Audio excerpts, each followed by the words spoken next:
Transition. All right. And we are now live. Hi, I am Kira858, and today we're bringing you episode 13 of Lords of Faerun. As always, we want to give a huge thank you to the love and support we've received for this show. We are working very hard behind the scenes to give you a fantastic TTRPG experience. As such, we hope you enjoy the story that we're about to tell. But first, let's bring to you our sponsors who help make this possible. We are, of course, proud to say that Lords of Faerun is officially sponsored by Die Hard Dice. Die Hard Dice is an incredible company that produces gorgeous dice, dice-associated items, such as dice scrolls, dice trays, dice bags, and more. And just recently, Die Hard Dice has released a new line of products called a Reticle Set. These dice are exquisite, giving off like a Bioshock Atlantis type vibe. They are gorgeous. Many of their specialized line of dice get sold out very soon.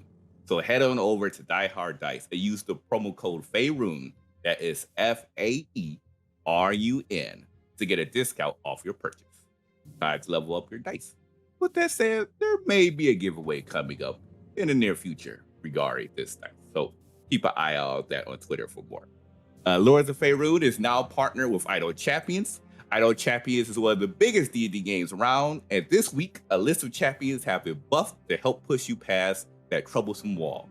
If you hit !code in chat, you will receive a code for a free Electrum chest. This chest will provide you free premium content to help accelerate your progress in the game. With that, enjoy. And if you like our show and would like to support us, Lords of Faerun has a Patreon. All the funds sent to our Patreon goes directly to the cast, and the Patreon offers exclusive content like after shows, podcasts, Patreon exclusive Discord channels, and even bonus episodes. And more so, a planned bonus episode in the future is where did Ice go during that time frame that she was missing? Plus, we will have polls where the Patreon members gets to choose the pairing and circumstances of our next bonus episode. This is just another way of saying thank you for supporting us. Your contributions helps us as content creators. And if you're not able to contribute financially, but would like to support us, liking, retweeting, and getting the word out, of course, does so much. It truly does make a huge difference. And we appreciate all the love and support you've done for the channel. So with that said, it's time to introduce our cast, starting with the wonderful Aliza. Lisa, if you'd like to talk about yourself, who you're playing, and projects that you're working on. Sure. Yes. My name is Elisa Pearl. I'm on Twitter and Instagram at Elisa with a Z Pearl. And last night I guested on LA by Night, Vampire the Masquerade Chronicle. That's DM'd by Jason Carl over on World of Darkness. So you can watch that on their YouTube channel. And actually, I think it's going to go up. It might already be up. Yeah. On their YouTube channel. And what else? I am playing in a mini series over on the Bear Pen called The Haunting of Mallory Mergot. And it's a Mage the Ascension campaign. It's my first Mage the Ascension game I've ever played in. So I'm really excited to play that game with those folks. And then I have a monthly Klingon game called Blood of the Void. And then I also stream. I do a lot of stuff. I feel like I'm taking up too much time telling you about it all. I stream also. I try to stream twice a week, but health and life sometimes take me away from it. But that's on Appease Aliza, my channel, and also Ripley Improv, which is my improv group's channel. So you can find me in all of those places. And here, of course. Awesome. Make our way down. We have, as I always say, every single positive word in the dictionary. Diana, if you'd like to talk about yourself, who you're playing, any projects you're working on. Sure. I'm Diana. I'm Super Dylan on the internet. Today and on Saturdays here, I play Elliot. And I am in love with my himbo son. He is the unofficially adopted brother of Latreia, and that's who I'm playing today. As for other things, you should be watching on Tuesdays on my channel, which is Super Dylan, like I am everywhere. Starting next week, my channel on Tuesdays is where you want to be. one next week. We're having a big fundraiser event for the Trans Lifeline.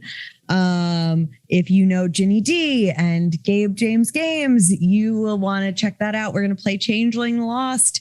It's going to be big fun times. And then starting the following Tuesday, same place, you'll want to come back for the start of a campaign set in the Amory Wars universe, which is the universe where Coed and Cambria tell all of their stories through their music and comic books and novels. So if you like Coed and Cambria, even if you're not familiar with the story, it's okay. It's going to be a standalone story. You don't need to know the backstory in order to follow. But our wonderful Glyza will be a part of that, as well as Nor Enigma, Sailor Scout Austin, Kappa is going to be on it. It's an all-star. Wally's going to be in it. It's great. It's an all-star cast. So please check that out. And then, that's it. That's it for me. Fantastic.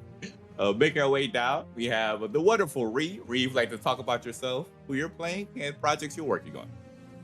Hello, everyone. I am at Big Dudery on the socials.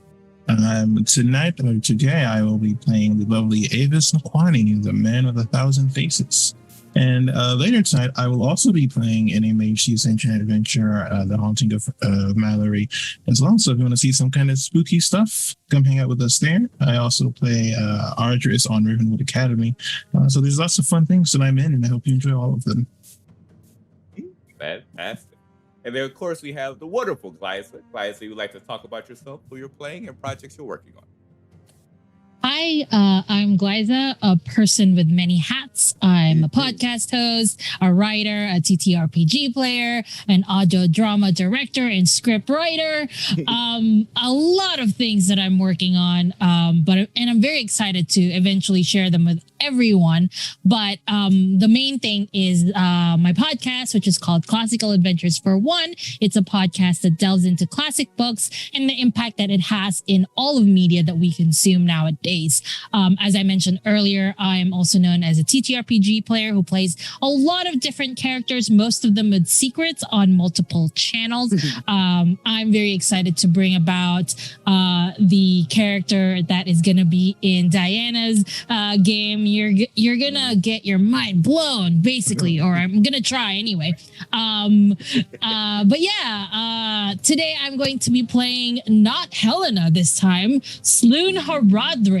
That's right. The secret has been revealed last episode, and it's time to reveal everything that Sloon has been hiding from everyone. I am very, very excited, but also very, very, very, very worried. So that's who I am. Oh, and you can find all of my links, bio.link/classical Glyza. Fantastic. As for yours truly, I am Kira858, and I'm playing the half-giant Latreia, who is learning quite a bit about not only himself, but also his fellow group as time has gone on, aka that Salute was Salute and the Chaseling.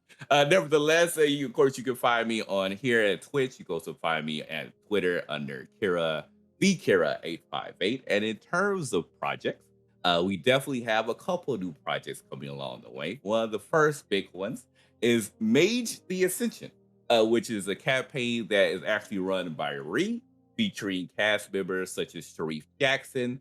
We have Diana, myself, Aki, Melee Damage, and quite a few individuals. We are so looking forward to it. And it should be released actually starting on October, I think it's October 3rd.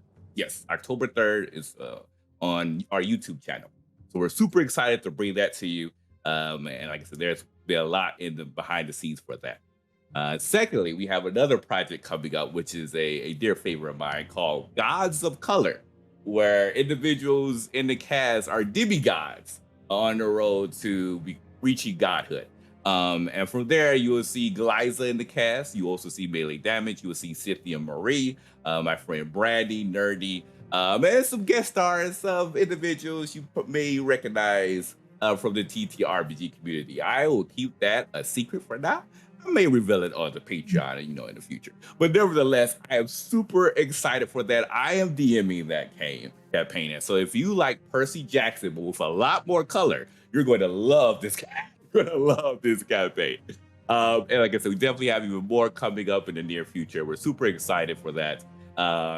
So with that said, we're going to bring you our intro video for episode 13, Lords of Faerun. Latreo, Avis, Jesse,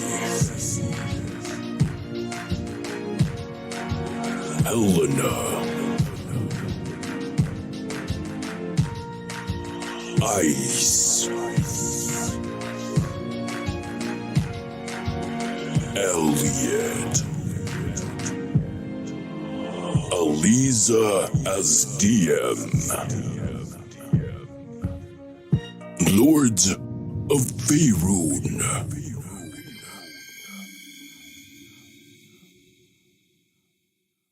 All right, here we go.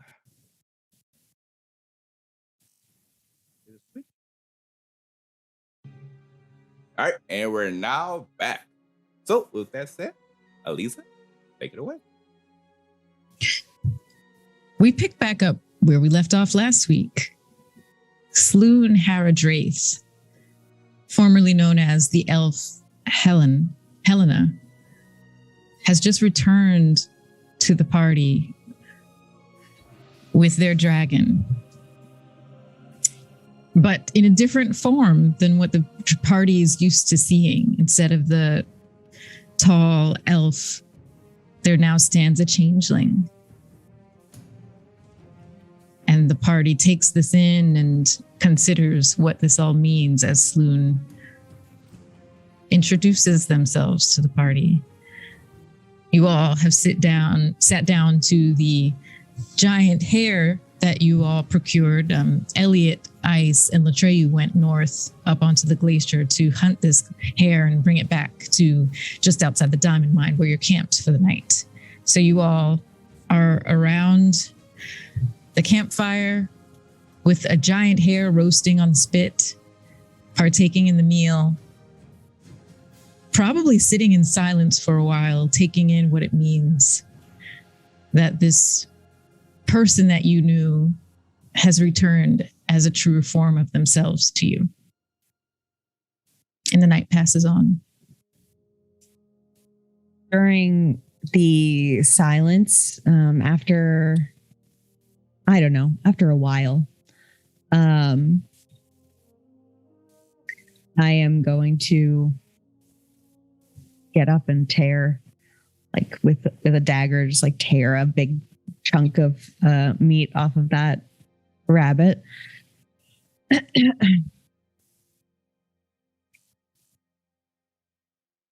Sloone, am I saying that right?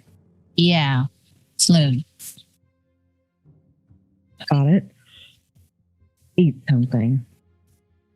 I take the hare meat, and as she can feel all the eyes sort of on her. Avis, she looks at Avis for a short while, and then nods slightly, and she starts casting a spell, minor illusion, and you can see the fire on the fire that's cooking the hare meat, and you can see it move around, and you can see it start forming different forms. And at first it looked like a big mansion, a big castle sort of thing, and then Sloone starts telling the story of her life to her friends. This is not a surprise to Avis. What might be a surprise is that she's, finally telling everything. But basically, this is what she says. As you now know, my name is Sloone. You've heard of Haradrets, maybe not the whole story about the Haradrets, but you know, the snake monster guy that tried to harm us called me a Haradret. The Haradrets were a well-known assassin guild. Not many people do know that it came from a family of changelings, and I was one of them. My family trained me to be a killer, and you see the fire change to like little montage of a small girl fighting and being trained, and when I was much older, I decided that I didn't want to be part of this killing machine group. I had no interest in killing people. All I wanted to do was have fun. And for my parents considered me a disappointment, of course. I was their only daughter. I was their only child. And they wanted to train other people, but they wanted me to take over. But I had no interest in it. And then another form appears out of the fire. And it's this, you can tell it's a very strong and powerful wizard. And a young boy standing next to the wizard.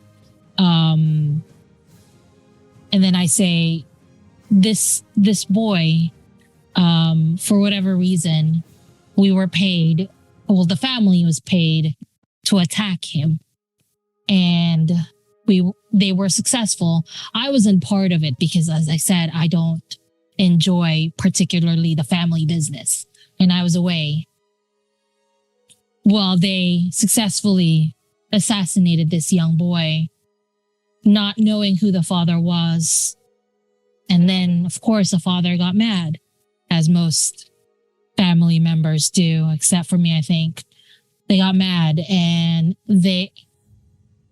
he came to our mansion one day and just destroyed, ravaged, murdered, punished, I suppose, everybody.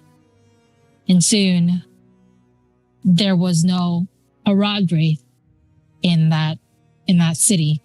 I was very lucky that I wasn't there. I was hanging out with a bunch of friends. And I come home to this mansion that was destroyed and my family all dead. And you know what? I didn't feel a thing for them. Not despair, not anger, not a thing. All I wanted to do was get my share of the gold. And maybe more because I'm the only one left. And get out of there.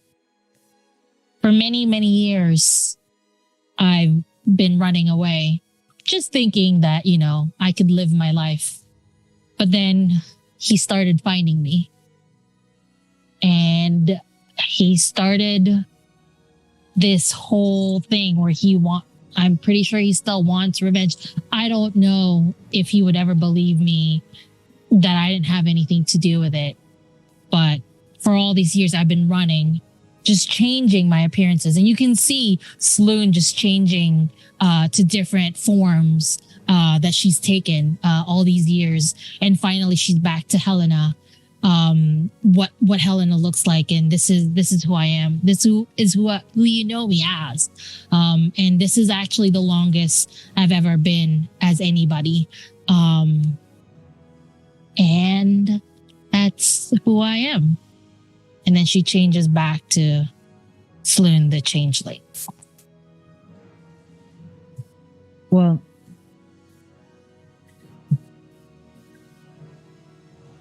I understand not feeling anything for your family, your relatives, I should say.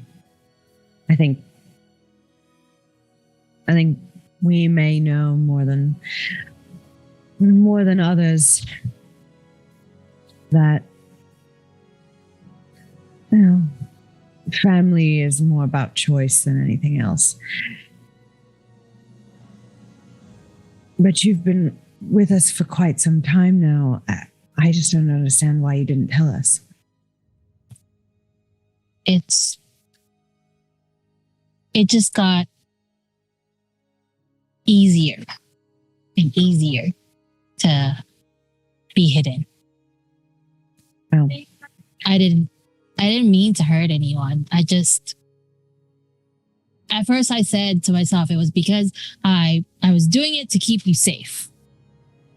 But today, after what happened in the castle, right. I don't think it was going to keep you safe anymore. And I felt that maybe now, today is the time to tell you guys who I am. Well, I'm glad you did.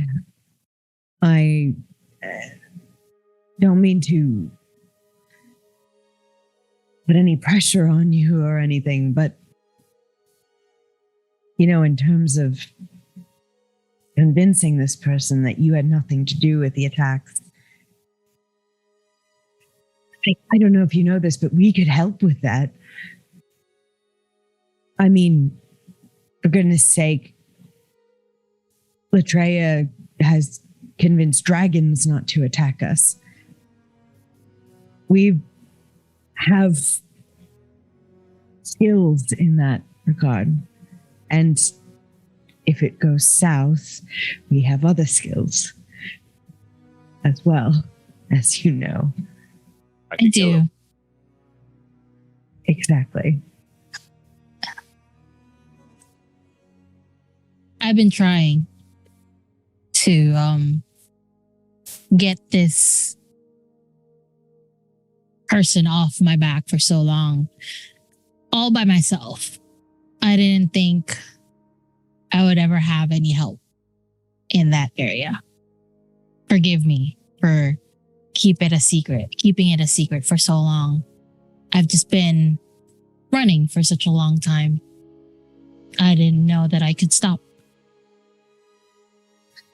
Why would you think you wouldn't have any help?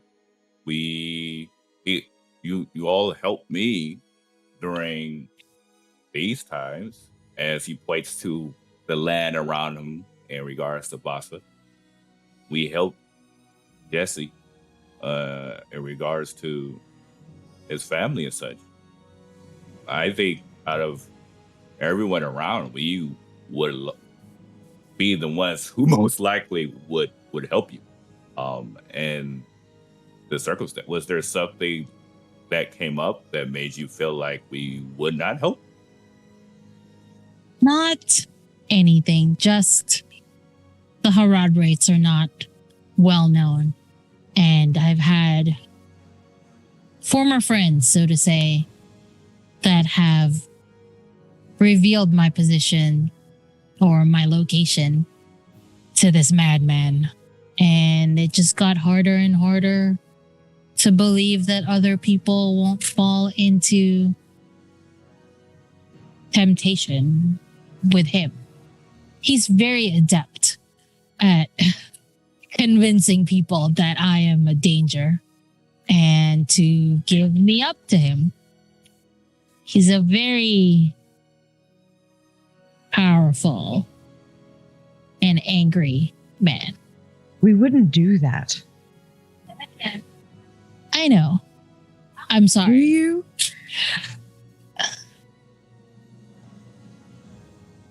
We wouldn't.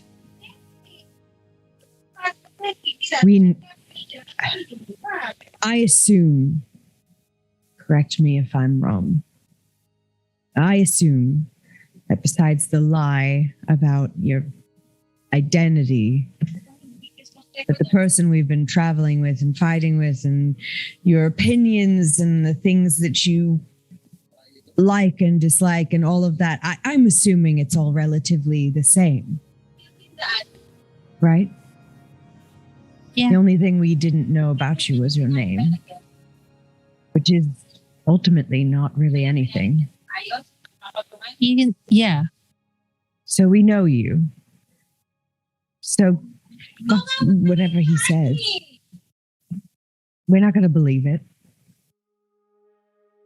Thank you. You're welcome. Sorry, I'm giving you a hard time. I don't love lies, but I get it. I get it. But Betrayal. hey, I'm a changeling. Hi. Oh, yeah. I don't do as much. You changed more than I've changed in probably my entire life. I've changed like, I think I could count. It's like 3 times.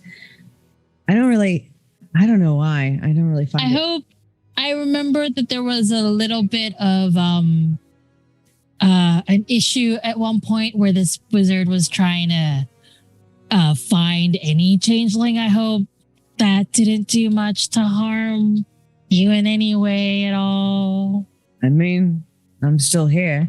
Is he still hunting changelings? Do we have to worry about that? I don't think so. I think he knows who I am now. So I think, if anything, it was a past thing where he was hunting any changeling because of his anger.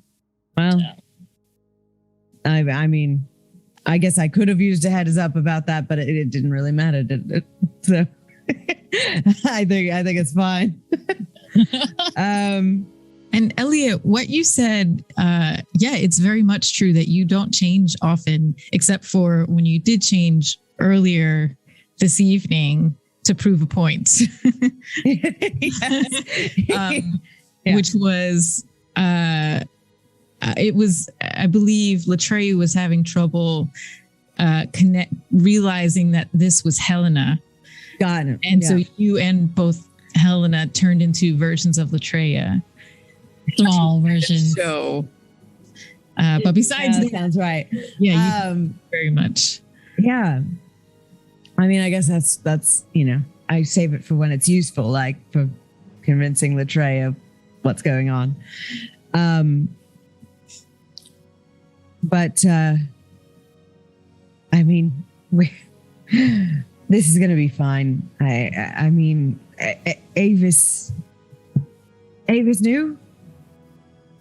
Yeah, he and though he wasn't a changeling, he was trained under the Haradrim school. So that's how we met.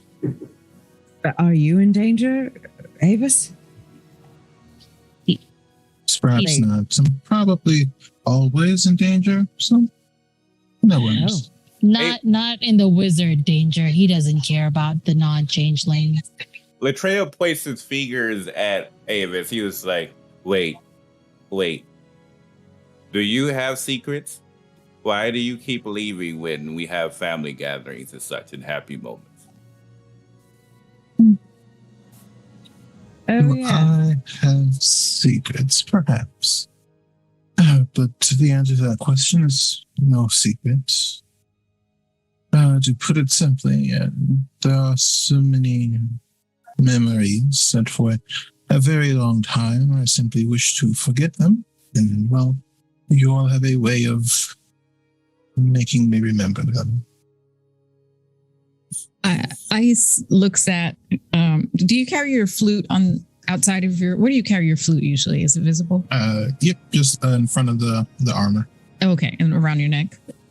Mm-hmm. Ice points at the flute. It says, I have always wanted to ask you, what are those symbols on your flute?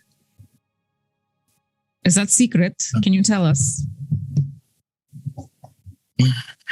There are no secrets.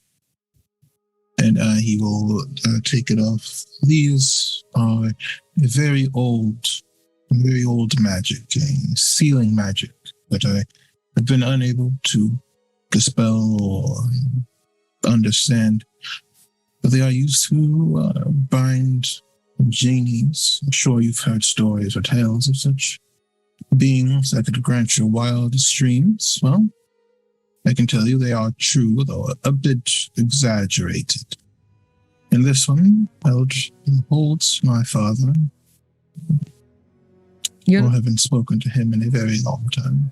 Wait, your father is inside the flute. Yes. Ice looks very confused and stands up and just kind of like, this is a lot to take in for one night. You are changeling with different name, and your father fits inside a flute. Is he very tiny? Can we see him? Can we knock and say hello? He is not small. He is quite large, actually. And if he wanted to speak, I suppose so. But at the moment, he is not.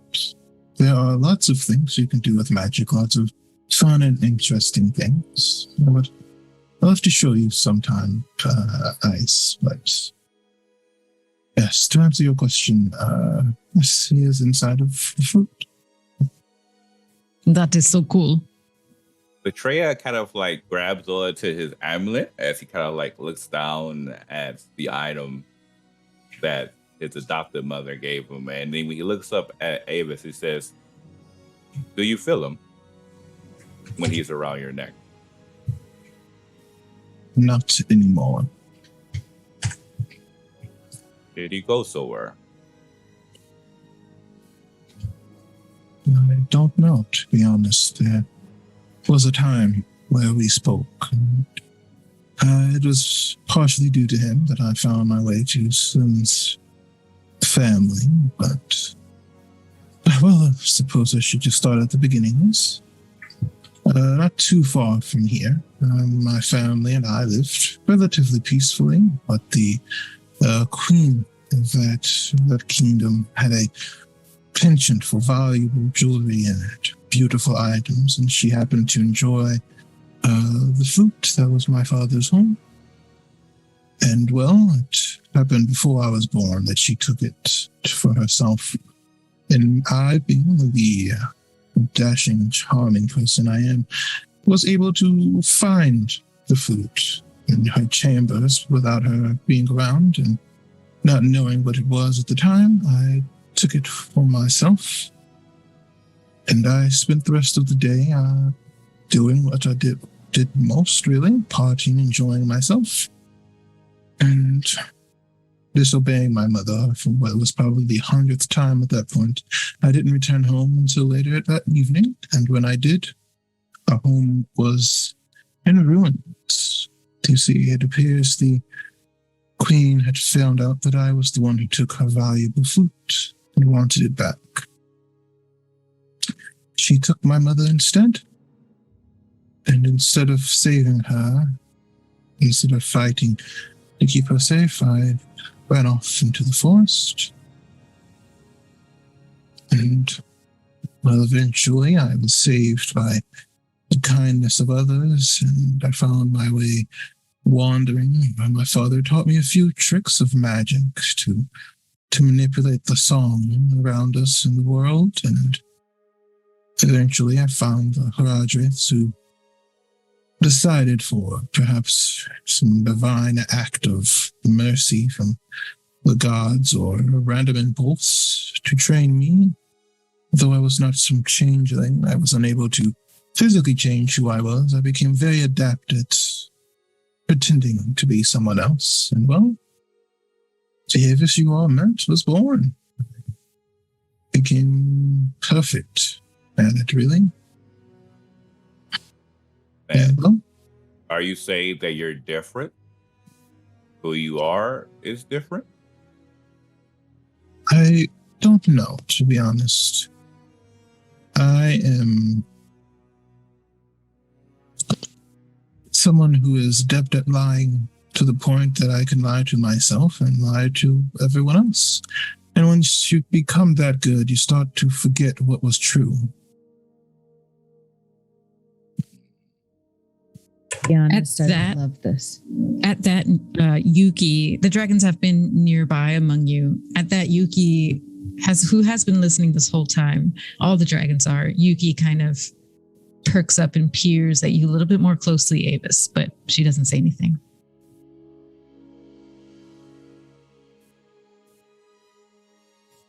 So let's start from the beginning. And then he slides over a portion of his food. Not a lot, but a portion which still shows a lot about his characteristic, because we all know he is the exact opposite. He likes to hoard all the food, but he's going to take off a piece from the hair, present this to Avis, and says, "Do you actually like this?" I do indeed. I do not need to share your food, though I do appreciate the gesture. What about your name? Is your name also, or is it different, like Helena or Salute? Avis is my name. It is a mixture of my father's name and my mother's name. And also, this queen, who is she? Hey, where I is don't she? remember her name. They aren't too far from where we are. Maybe a week's ride, or maybe less flying, I suppose. He looks over to Elliot. Oh, go ahead. No, say what you're going to say. Right. He looks over to Elliot, and it kind of gives that stare of just like that classic ordeal of like, it's about to go down type ordeal where he's going to pretty much walk into the entire city to free his mother. But as he stares at him, stares at Elliot, he looks at him and says, I think we need to make a visit. Sure. I have a question. Avis, Spoon was lying to us. I don't love lies. I hate lies. I hate them. Spoon was lying to us. But Spoon is going to stop lying to us. Right? Yeah. Good. Great. No more lies from Sloon. I promise. The same promise, Avis. I will do my best. I'll do everything I can. Can I insight check Avis to see if he is actually going to try not to lie to us anymore? Against his plus 23 deception? We'll know. see.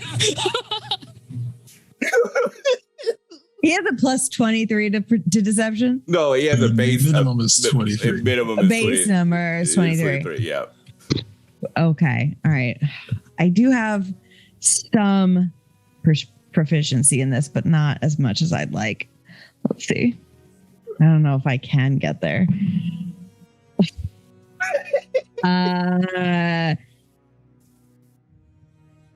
That's 14. That's not what I hoped. All right. I think you're muted.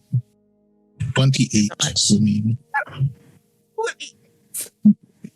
So Avis, do you you rolled it as an opposed roll? Are you doing anything to try to like obfuscate Elliot seeing plainly, or what's your move here, Avis? he's not so much as lying, but I would say it's very clear that to him, he's not so much as lying or telling the truth. He's just not sure what is true anymore. That's what you pick up, Elliot.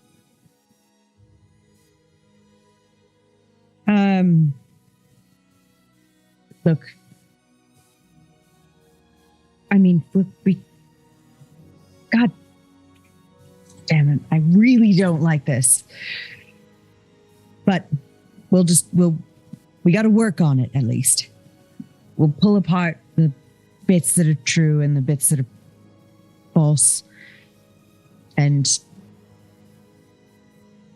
figure it out. But that's a condition of me staying here with all of you, is we've got to put a stop to the lies. I was lied to once, and I don't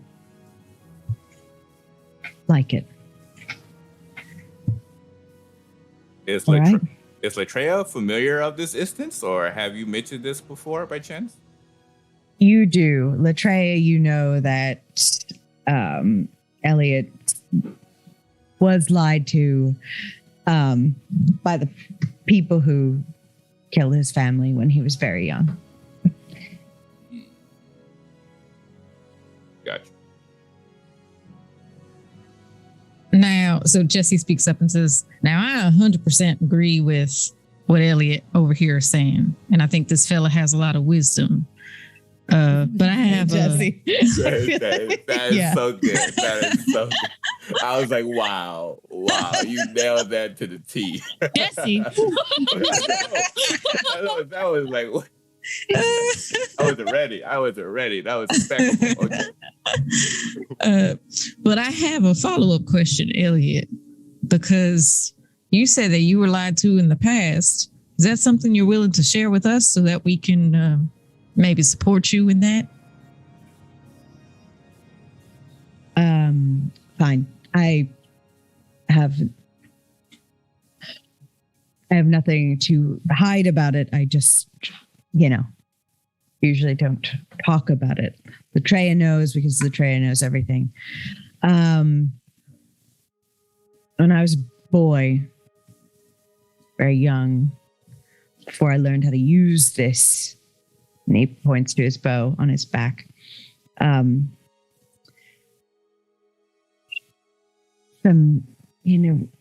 noble schmuck tried to invite our family for peace talk. The entire invitation was a lie. They brought them in for this discussion, this political discussion. I don't know what happened. They never came out. I went to the gate to try to confront them, but I was a child with a bow that was essentially a toy at the time. They laughed. I wasn't even worth fighting, so I left.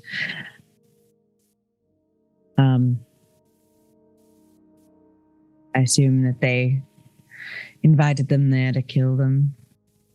Just be rid of the problem. Why have a peace talk when you can just get rid of your decedents anyway? Anyway, I don't like liars. Latreia paused for a second and says, wait, are they still alive? I don't. Yeah, the people who did that to your family, are they alive? Well, the family is. They own some city or whatever it is that nobles do. But I don't know if they're all alive, but the family's alive. For sure.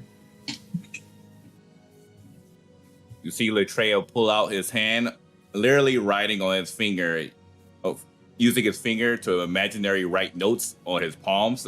And the note says, first, kill queen. Second, kill family. And then he just puts checks, and he just have like a box where checks box next to it. He's just like, well, two things we need to take care of. I did not know that they were alive. I mean, who knows what they're up to? I just try to stay as far away from it as I can. I can totally relate to that. I have no interest in revenge. I just want to live. But he doesn't want to leave me alone. I think we can deal with that. I mean, his anger is justified, it seems, but perhaps he could be reasoned with. He pauses. Well, I've put a tried. question marks next to the wizard one of the kill. No, he does have the wizard one. The wizard one was top. He put a question mark next to that one to see discussions. Queen needs to go, and the family needs to go, but maybe discussions with wizard. Okay. Ice says, looks between Elliot and Sloan and says, now I understand why, Elliot, you said you can relate about the family thing. That makes sense. I'm very sorry for your loss. That is terrible. Both of you. It's been a long time, and I have a brother, so I'm good, and I have you all. Don't dwell on that comment. I'm just happy. It's good to have you. Loon shrugs and is like, they had it coming. It's fine. I don't care about them. The only good thing about a Harad Wraith is a dead one, except for me, as the only living Harad Wraith. They all had it coming. Plus, they gave me a lot of gold. It's fine. I have a question. But first, do we have any, Jesse, do we have any alcohol? Before I ask this next question. Well, I mean, of course we have some. I always have some alcohol. I think I probably asked the wrong person too. I'm sorry. So Ice, do you have any alcohol? And I pour whatever we have. Yes, I have this fire whiskey. You want some? Greatly. Thank you. Here you go. Thank you. Soon, the Herodre thing. Do you feel like you can reclaim the name? Or would you rather have your own? What are your feelings on that? I don't know. Harad Wraiths have never really given me a good feeling. It was always either shame, fear, disappointment. It was never really a good name. Whenever somebody else said it, I would always be like, oh shit, what did I do now? Or what did my family do now? Or nowadays it's, shit, he found me. So it's definitely not giving me good vibes. But I don't know. I was just curious. It's something to think about. But if you want to, I feel you could reclaim it, make it something different, something good. Wait. I am the only one left. So that adventure we had a while ago, where we were, I believe, going through some caverns to, you say you were searching for something. What was that? Your family's gathering? Oh yeah, definitely. I had, all those riches, all those caverns that I found. That's my family stuff. I wanted help getting all that out to get us some money. Soon. You're telling us the truth now. It's not technically stealing if it's mine. I don't care about that. We just went on a whole mission without understanding why. I'm adjusting. I understand. Sorry. Latreo gently as possible, just like places his big old palm on the back of Elliot as like a sign of support because he knows the struggle he's going through. Thank you. I'll be honest. I wish I could say I relate, but I can't because I love my family, and my family, I've been fortunate, I guess, in some ways, but I am willing to respect your decisions. But then he looks towards Avis and says, "But Avis, we need to do something about that queen. She shouldn't be allowed to keep your mother like this." Oh, my mother most likely passed away a long time ago. Are you interested in revenge? Because we love it. He's smart. Revenge serves no purpose. All right.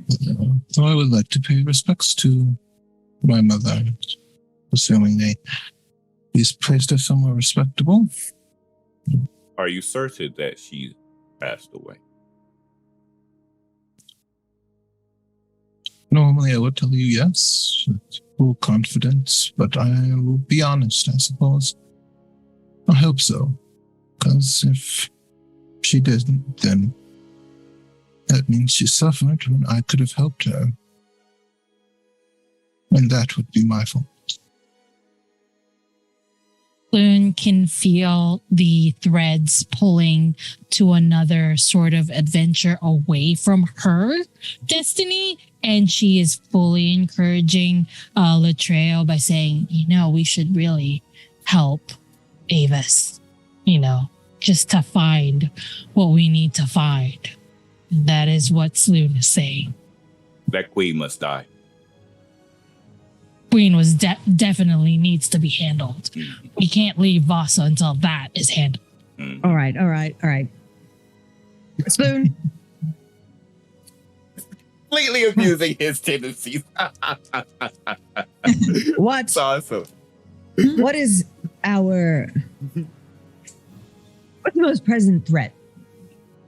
Do we have what is the most pressing? Oh, right now we need to head over to the Hellfan clan and warn them about the Zatarum and their plans and how they're just located in Castle Perilous, because they are unaware of the Zatarum's plans of creating essentially chaos and havoc in this location. Right. So that would be the first, the most pressing. And he kind of looks down for a second. He says, "I would still like to see my other sisters before I go. They still do not know that I'm alive." Yes, definitely staying in Vasa is important right now. You are being hunted. We are going to deal with it. I mean, also chimes in. Also, you're being hunted by someone who was able to get inside your brain. We have not talked about that in a while. Sorry? What? What? Oh, yes. I noticed the look on your face. I could tell that he was in your brain. No? Is that incorrect? I'm very upset. At this moment, Sloon was like, "Oh shit, yeah, he was in my brain," and started going, "Are you still there?" Lou. I don't think he's there anymore. Okay. Present threats. Latreo, we will deal with warning those people. We have to address the fact that Soon is being hunted. Then we will pay respects to Avis's mother. And then we can look into the nobles, possibly. If they're even alive, we can look into that. But present threats first. We will do that. Is that okay? Do we feel good about this order of operations? Freya nods and says, "This is what you normally do. I just follow suit." Makes sense. Thanks. Just send me down the right direction and my axe will take care of the rest. Thank you, Latre. Sloon? It's acceptable. Avis? Good. Okay. Sloon? Sure. Good. I guess. Wait, If he talks to your head, could he hear us now? Speaking if we want to kill him? I don't think he's here. I think it's mostly a castle thing. Oh, I was going to say, if he was listening, I would say your days are numbered. But sadly, I can't make that threat yet. Okay. Never mind. That's okay. I don't think he'd take me seriously or us seriously anyway. Selena, you can go ahead and roll an insight check to see if your conjecture, yeah. All right. That is a 17. Yeah. You have a strong feeling that happened because you were near people in the castle who had connection to him, telepathic connection to him. And now that you're outside of the bounds of the castle and you got further away, you don't think that's going to easily happen again. I think it was more of that wizard was connected to that wizard, and that's how he found me, I guess. So they did like leapfrog with brain. Yeah, I think that's what had happened. Nice. All right. They sound very evil. Yeah. And very pressing. I mean, all right, very pressing indeed. Because she saw Elliot's look and she was about to make excuses, but she was like, no, all right, I guess Right. you guys can help me live or something. I don't. Thank you Brother stare. for your acquiescence. All right. So the plan, that is the order of operations. Starting tomorrow. Tonight, I have two things. We're going to drink, and I want to get to know my two friends for real. And we need a name. I want a name. We have A been group name. I want a name. I don't want to be, especially if we're all going to be changing our names whenever we feel like it individually. I think we should have a group name that changes the same. It stays the same no matter who we are. Hmm. All right. Everybody, let's Come up with names. I'm gonna start. I learned a game in that town. We're gonna play it right now. Because tonight is the night before we start doing all of the things on our very important save everybody list. Okay? Okay, Good. let's do some drinking. Okay. He kind of pushes the drinks away. He says, I'm fine. I'll enjoy outside of it. Sloan changes to Latrell, a small Latrell. The abs are back. Yes, they are. This is the only way you will be drinking. I don't know how I feel about this. Is this like an alternate version of me that's supposed to drink? No, I refuse. I will not participate, but it's okay. You all can enjoy it as well. That's Wait, fine. now watch. When you drink, the abs is going to disappear. Loon makes a little bit of a beer belly appear. That could not happen. Nope. I refuse. You don't You need see- to drink for this to be fun. You see a small Latrell just like doubling over, laughing with a little bit of beer belly, and it's just like, "This is you, Latrell." I am gonna I'm gonna change my appearance to look like how Helena looked. And I'm like, oh look, I'm Helena. I'm doing bad. Nobody's after me. Ice is like, do the thing where she pretends to not sleep. Do that thing. Oh yeah, I don't sleep because I'm an elf. Yeah. I'm so tired all the time and nobody understands why. Wait, So you were leaving the entire time because you had to sleep? Yeah, I had to sleep. Do you know how exhausting it is to keep pretending to meditate? I don't even know how to meditate. Like, I don't have, like, that was the first time I ever really meditated. Every time I started to meditate, I fell asleep. Meditating is just sleeping for Helena. It's not terribly difficult to do. Oh, crap. We all had to do it a little bit Avis. for that castle. We all had to do it for like a few seconds. All I did was empty my head and just went the entire time in my head. I don't know. I guess that worked. I guess that's sounds all right to me. meditating is. And That must be boring as an elf for 4 hours. Jesse's like, well, you know, the thing about meditation Oh, is that, you know, when you get into a zone, sometimes you like the meditator becomes the meditated. So you just kind of have to ride that wave. Jesse, you say a lot of things. What are you talking about? Loon stares at Jesse and goes, you said words and the words are understandable, but together they do not make sense. And she's still Latreo, small Latreo. Like my this. belly. Looking like Big Thor from Pot-bellied. Marvel. Pot-bellied Latreo. We should collect a book of Jesse's idioms. And I would like that a lot, actually. I know it would be good.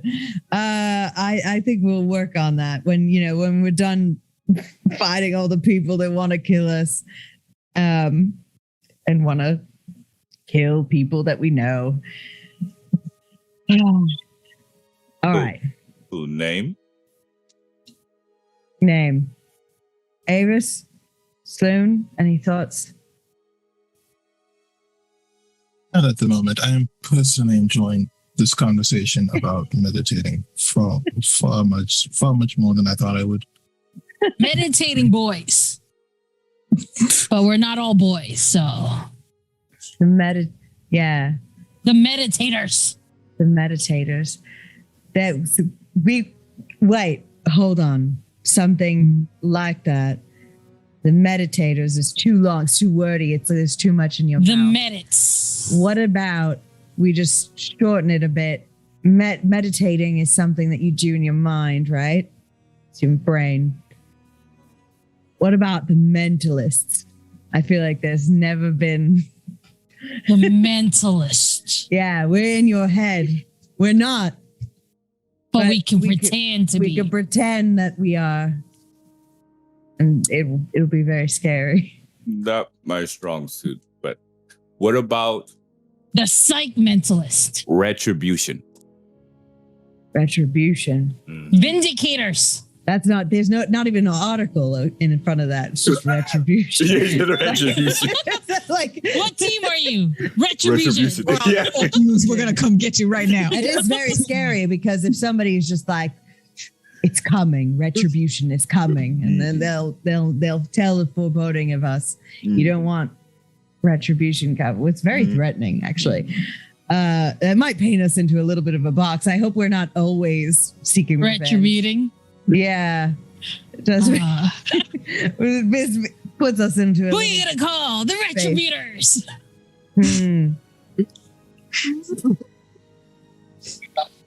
What about? Ice says the saviors of Vasa. No, that's bad. But wait. Vasa is where we started, really.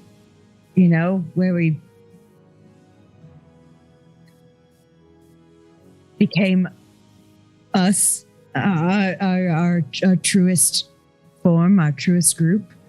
Maybe Vasa is not a bad idea to lean into. Vasa's champions. Vasa's defenders. Dragons of Osa. The Vazengers. That sounds terrible. But at least you know we're just spitballing here. There's no bad ideas. It's just this is This is stage one.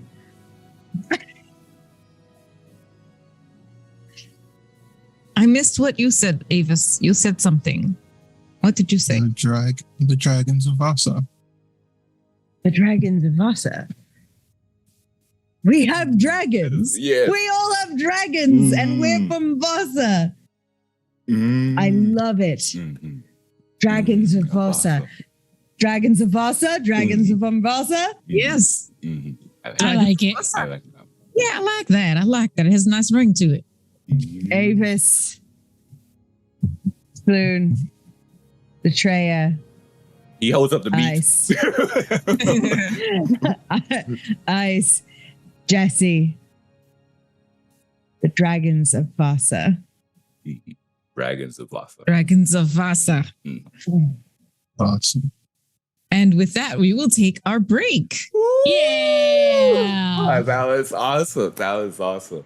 So, thank you all so much for coming by to the stream. And of course, if you like what you see, you can join us here and our Discord, which should come up in chat below. We have a section in place for a spoiler as well as a non-spoiler section, fan art, as well as new announcements regarding the show will be placed there. We're going to take a quick 10 to 15 minutes break, and we look forward to see you all for the second half of Lord of the Faerun. Farewell for now.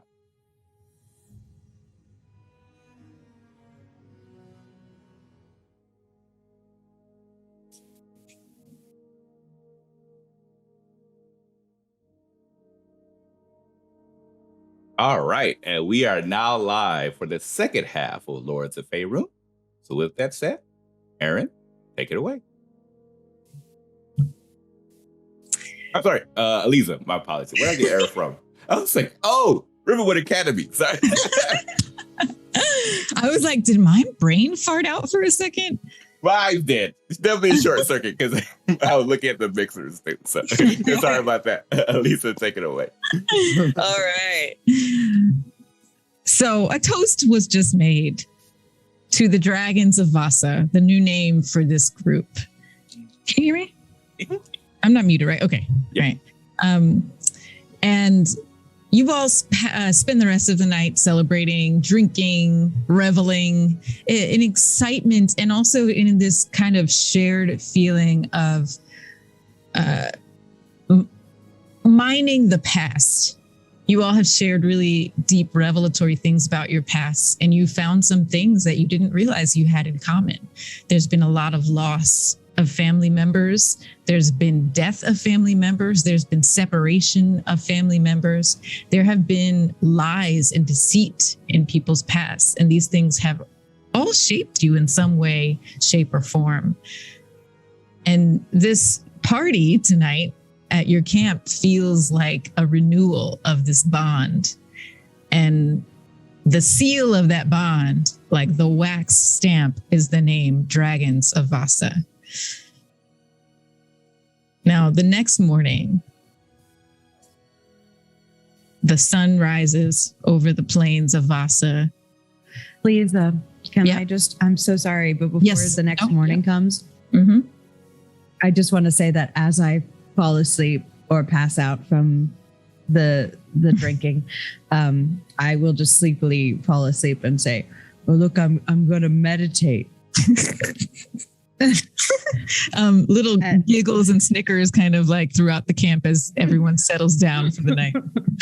This sorry. would be That's it. this would be Sloan's first time sleeping with the rest of the Oh, wow. team, and it feels weird for her at first because she's like she doesn't really. This would be like ever since she's been on the run. This would be her first time getting a full night without having to have anybody on guard, without Treebush having to guard her. So she's like, well, this is weird, I guess. And just sort of lies down. But she's just like staring until she falls asleep, I guess. Treebush has crept up next to you and kind of rolls his back towards yours so that you're kind of like leaning up against each other and says, I'll still guard you. Don't worry. With a smile, because that definitely does help her go to sleep. But she sort of like leans more, letting Treebush sort of like, it's like a weird back-to-back spoon situation. And it's nice. And that's exactly how she falls asleep for the first time without having to worry about having to defend herself or anything. That's awesome.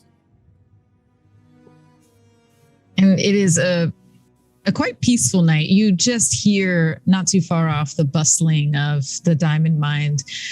They never have stopped work. It just kind of gets a little bit more quieter at night. And then in the morning, you see the new shifts come in on wagons from the nearby town, and you hear mostly dwarven miners, but some orcs and half orcs shouting directive to each other. And the mine is up and bustling, and that might be what wakes you all up, if not for the sunrise. Sloan wakes up with a shout and goes, "Oh shit!"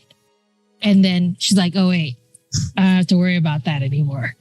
It just sort of just stretches out and like pats Treebush on his back, and it's like looks at her skin. It's like, I haven't seen this in a long time, but doesn't change to Helena.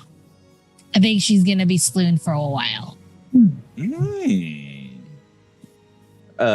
Latreia looks over at Saloon with her outburst, looks around and says, "What do you see? There's no one around."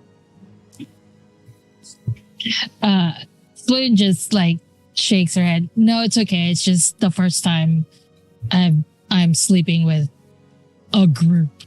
I'm usually by myself, so it's kind of, I'm still getting used to it." Well, I don't snore, so that should help. I think. You definitely do. What? I do? He looks at it, he's like, "I thought I had proper breathing airways. I guess that's not the case." Okay. What makes you think that you did not snore? Why did you think that? Because I have very large lungs, and so I can breathe really. Is it because no one has told you? Yes, that is what I'm getting at. How would you know that you do not snore?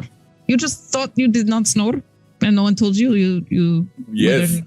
Yes, I have slept with Elliot for who knows how long now. One time, as he referenced the idea that I snore, and so I have a large cavity of chest and lungs, so I assumed my airways was proper. I guess that was that. Well, you slept through. You slept through. The integrity of your lungs. Your lungs are very powerful. You are a very strong breather. But yeah, you snore. Well, he looks over to Avis. He says, can't you like make things like silent or something like that?" I mean, I could do something if they would prefer. I don't really think it's necessary, though. It's fine. All right. Well, yeah, you all were able to sleep, even if I snore, so it must not be that bad. Maybe it's just like, I don't know, like a tiger purr or something like that. I have no idea. Just says, yeah, we're all kind like a tiger fur. We're all kind of used to it by now. There's no use fixing something that's not broke. It is broken. Somehow my nose is not working correctly. I'm like, he kind of like plays along with it. He's just like, one day I shall fix this. Then we no longer snoring. Sweet, peaceful silence. We'll add that to the list of things to fix, but maybe let's start with the life-threatening things. Oh, yes, it's at the bottom of the hand. You're right. Cure snoring. Yep. Can go at the bottom of the list. So, yeah. All right. So, with that, I guess we head on over. Yeah. Okay. So you all have told me that you would like to head back north to the glacier, north and west to the Hellfans territory. And so you pack up camp And you look off to the northwest, and sure enough, you can see that edge of the glacier that is forever changed from that fateful day where you all at first infiltrated the Hellfans cave system, their home, infiltrated their treasure room, freed a frozen storm giant. And then, or I'm sorry, not storm giant. Storm giant. It was, yes, he is a storm giant. Eris. Freed Eris, the frozen storm giant, and then crumbled the whole thing into the ocean. Or most of it. Killing a good number of the Hellfan clan. I don't think they'll be happy to see us. It's a good Retribution. thing they didn't. It's a good thing they didn't see me the last time. That's right. Sloon, or Helena, as you were going by then, you were mostly invisible for a lot of that ordeal. So actually, no one would recognize you anyway, since you're Sloon now. Yeah. Mm-hmm. So we can cut forward to you all. Let's see. You're at the diamond mine. It takes doesn't take much time. It takes maybe an hour. No, actually, we're going to the western side of this outcropping, back where that river is. So let's see. I'm actually counting hexes on the map. 10, 20, 30, 40, 50, 60, 70, 80, 90. That's 90 miles. It would be like an hour and 15 minutes on Dragon to get there. So would you all like to take your dragons, or would you like to take a slower way? No, yeah, definitely, yeah, definitely. yeah. No, with the dragons, definitely. Definitely with my dragon. We gotta live All up to our name. Dragons of Vasa. Mhm. In fact, you actually, this is just for flavor for the audience. You all alight on your dragons and start to cross back over the Vasa Valley back to that widening of the river and what is now a glacial lake. And as you soar over the Vasan plains, a group of dwarven miners look up in the sky and see you, and like, there they are, the dragons of Vasa. Awesome. Just gotta add a little, Word spreads fast. We left a note on the ground when we left. The dragons of Vasa was here, and then they log off all those. Gotta make sure the name spreads. Vasa. Yeah. We can say, actually, I will say this. Before you all left, I kind of like crept over to the diamond mine and started telling people, have you heard of the dragons of Vasa? I hear they are very formidable. They actually saved this mine yesterday from Remoraz. It was awful. You were there, right? I'm surprised you are alive. I saw you got smacked very hard. It was very bad, but the dragons of Vasa, tell everyone. And then she creeps away. So there it is. That's how your name starts to spread to the people. So, okay. So after this flight, you arrive back. Would you like to just go directly to the Hellfan territory on top of the glacier? Soon, perhaps. Hear me out. You and I go to warn them to avoid any sort of anger, rage, retaliation. Yeah, we can change our forms a little bit so that But it's not. You can keep this one. Well, I can keep this one. And I will, I don't know. I will just make myself look like I think like a kind of like handsome, like very like a very like handsome elf man, kind of.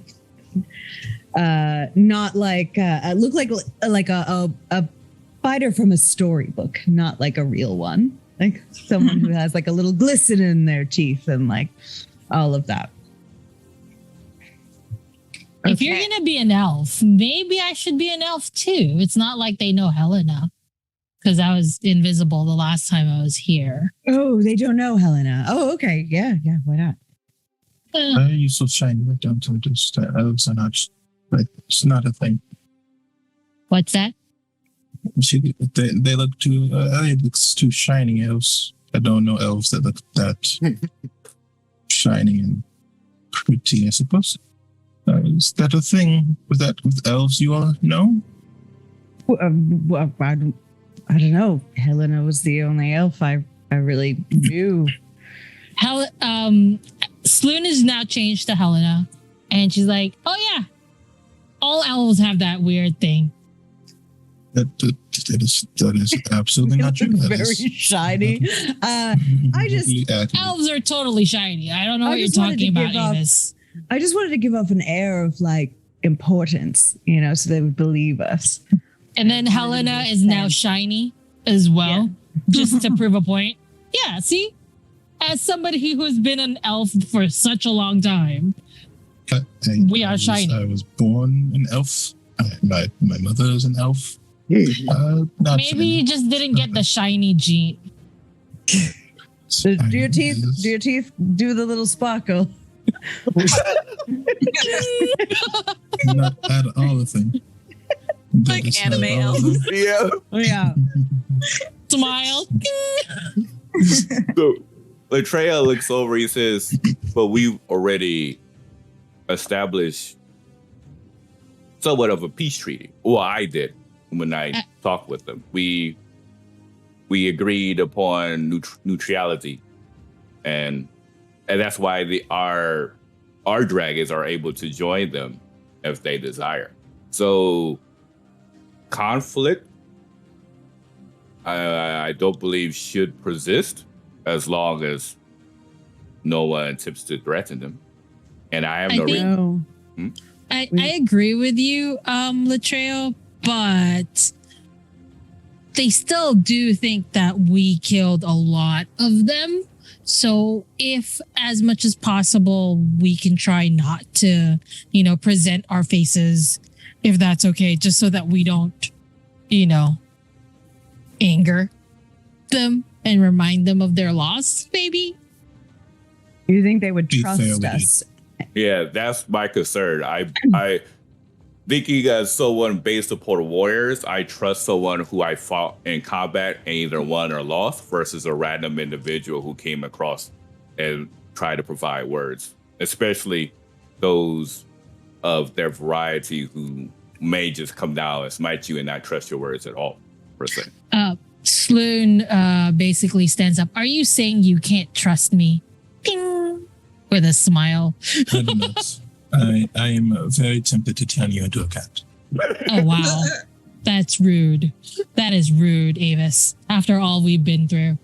Well, I'm we'll just try saying we as a group have a bit of weight in the Hellfire clan versus random individuals. I mean, I guess we could try this first to see how it works, but we are at least an established individual. And by us presenting these names to them, we wouldn't come back unless we have a reason. They would have no reason not to trust us versus someone who are random individuals who would come by and just give these words. It's like, well, why do you actually care about us? And came forth to actually give us this piece of information. All right. So I actually I don't disagree. If there That's was fine. an agreement, Helena has never been seen by these people. oh, so it doesn't matter either way. It doesn't matter either way to me. All right, and I will Elliot myself. All right. So you're back to Elliot. Yeah. Sloon just turns back to Sloon again. Okay. All right. But she keeps the ding. Yeah. Keeps it. She likes it. So Yeah. she's like, I'm keeping it. It's fine. All right. Let's go then. Okay. So you all approach the Hellfan territory on the edge of the new edge of this glacier. And you can see that this time of day, there is minimal activity. Seems like the dragons are probably a bit more nocturnal. You don't see many of them out and about. right away. You see a couple of young white dragons that are just out crossing on land. They seem to be maybe even just on a watch or patrol or something like that. And also, just to reset this scene for you all, when you were on top of the glacier, you didn't really, last time you didn't, and this time as well, you didn't really see much by way of structure on top of the glacier. A lot of their territory and where they live is within the glacier itself, which is what you were inside of. You saw the treasure room and the tunnel entry that you came through. A lot of their home is just built inside the glacier itself. Okay.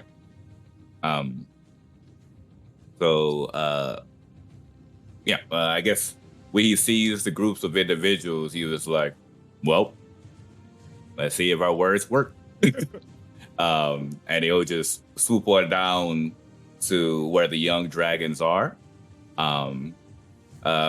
Stopping probably around like 40, 50 feet away from the individuals. And as he kind of like rubs Snowroot to the side, for peace, he'll speak out in Draconic and say, hello, we have important news to give that may be of danger to your clan. The two white dragons look up at you and look at each other, and one of them answers back in Draconic. Huh. Didn't think we'd see you again so soon. Yes. You understand our reason for coming by is we only need to if it was of great importance. But this is something that your clan would definitely need to be aware about, as this threatens many groups within Vasa. So you're going to want to talk to Cologne. He nods. And are the rest of you you're all here, right? Yeah. Okay. He looks over at the group and says, can't believe these are the ones who ruined our home. To the other. He says this in Draconic to the other dragon. And I will say, Latreyu, I think you are close enough to hear. He doesn't try to whisper it. He just kind of says it in a slightly lower tone of voice, but loud enough for you to hear. Mm-hmm. He understands. He just shakes his head. He says, well, not much could be done from the past now. Fortunately, we can look forward to the future and building bridges. And this is our first step towards that, to make sure you all are aware of this grave danger and how the things are being used to put war among different groups. I would just leave it from that for now. And Pellis says, all right, Fleet, why don't you bring them to Cologne? And Fleet looks at you and sneers and says, gladly, follow me. And the other white dragon turns and goes towards the edge of the glacier. Do you follow? Oh, yeah. I'm going to follow without saying anything. I just kind of want to get a beat on, or try to get a beat on, if this is justifiably angry, but we're still bringing you to the right person, or we are maybe going to kill you right now. Can I insight check a little bit? Yeah, go ahead. Not much better than before. 17. Okay, yeah. With the 17, you feel like these are underlings and they're probably going to just not mess around with. Gotcha. They're just angry, but they're doing their jobs. Okay. Yeah. All right, then I stay silent. Okay. So you follow Fleet, and Fleet takes you back towards the new edge of the glacier. And you see that that's kind of it. Fleet takes you to the edge of the glacier, turns back around, and looks at the dragons and says, well, you all are equipped to follow me down. I'm not sure how the rest of you plan to get to where we're going.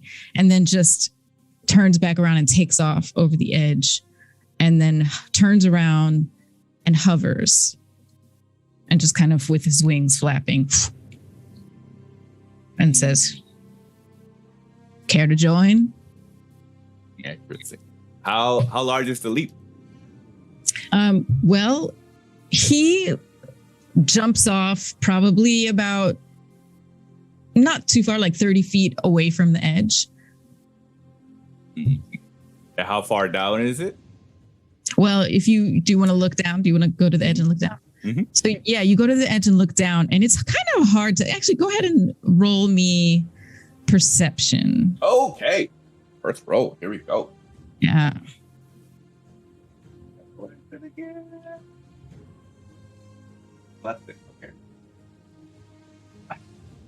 17.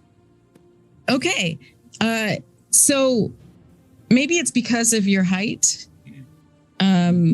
But you actually are able to get a tiny bit more of an angle looking down from this side of the glacier. And you can see that it looks like the opening of a dollhouse. You can see different compartments that used to be closed off to the open that are now open. And you see this from above. So it's almost like you're looking down on the side of a dollhouse, and you can see kind of little cubby holes of the rooms, and just a little bit of maybe the texture of some of the floors and things like that. So, but you did ask how far down it was, right? Mm-hmm. It is going just throughout the entire edge of the glacier. The glacier itself is about 75 to 80 feet tall, depending on where you're standing. You're standing at about like a 75-foot tall height of the glacier. And starting from about 15 feet below you, that's where you see these cubby holes. And it goes all the way, pretty much almost down to the bottom. Is it possible to start leaping back and forth across the edge on my way down to the bottom? You don't have anything across from you to do that with. On the facing you is the lake, and that's part of the valley that comes up and spills out over the mountains. There's no other glacier in front of you to rappel off of. So in that case, Latreo will look over and he says, well, looks like I'll have to climb down. I think some of you Couldn't we just ride our dragon? Wait, is our dragons with us, or did we leave them outside? They're with I us. think you said they were with you. Oh, okay. And if they can fit, I would want them with us. Okay, yeah, I will have them with us then. Yeah, I guess we'll fly out then. Okay, so I don't have all day. So Floon still on Treebush, I guess we'll follow him. Mhm. And Treebush, flies and hovers. It's like, I'm just trying to save the time with the boots. But if you're getting exhausted, you can just tell me and I'll fly with the boots. I'm good. It's been kind of boring lately. Or we'll do some flying around later. I still have to do some fireballs. Yeah, I love the fireballs. I know. Yeah, so Latreo will follow suit. He'll wrap it, because he's on snow route. He says, well, I guess we have a path to follow. And he kind of rubs her against the back of her neck just to give her a sign of comfort, in this predicament. But Okay. All right. Snow Root takes off as well. And I'm presuming the rest of you also take off on your dragons. Fleet, once he sees that you all are taking off to join him, he starts to descend now. And once again, now from the side, you are seeing up close this open multi-level glacial palace. of cavern systems that have been cracked open, as if literally this is a large block of ice that someone just and cracked it open to reveal this palatial home. You see the treasure room over to the back to the east from where you descended. You can see the treasure room that is still kind of splayed. They've removed the treasure from it. Obviously, they probably have found a better, more secure place for their treasure now. You can also see that in the time that has passed, they have been doing some work. So you see some dragons that are cold breath enclosing some of these rooms up again. And so you can see them just like blasting their icy breath to build back up the icy walls on the outside of some of the rooms. You see other dragons that are using their wings to like sweep out crumbled ice boulders and ice rocks that have tumbled and fallen into other rooms as well. This place feels like it was once really stunning and pristine, and now it has been under repair and under renovation. So Fleet takes you down further to about one of the cubby holes that's about 30 feet above the ground. And he lands in an entry point to another tunnel, large enough for all of the dragons to go single file in. And he says, "This is the way to our inner chamber." And he just kind of says that and then awkwardly just turns and goes in. Mm-hmm. Latrell nods and follows suit. Okay. So your dragons all kind of have to crouch down a little bit with you on their backs, but you all can fit in this tunnel with the dragons. And on foot now, the dragons kind of crouch slowly behind Fleet as he leads you into this inner chamber down this tunnel. You all right, Leonid? Yeah, it's a little tight in here. I can go ahead if you want to go back out. I can't even turn around in here. I think the only way through is forward. All right. But I'll be okay. Yeah, I'll be okay. Okay. Thanks. And so this line of dragons crouches forward. And as you get further into the tunnel, you start to see some interesting details. You start to see in this embedded in the thick ice walls, you see like some glowing stones that are now like lining the this tunnel hallway. And about 5 feet apart each on either side, they start to extend and guide you down the rest of the way. And eventually, the tunnel opens up and starts to widen, much to the relief of Leonid and maybe some other people in the party.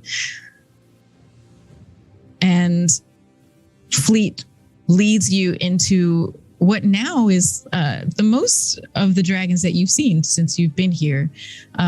There's about half a dozen dragons in this large cavern that feels almost like a half moon semicircular shape that this tunnel has opened up onto. And there are a few different openings to other caverns beyond that on the other side of the semicircle.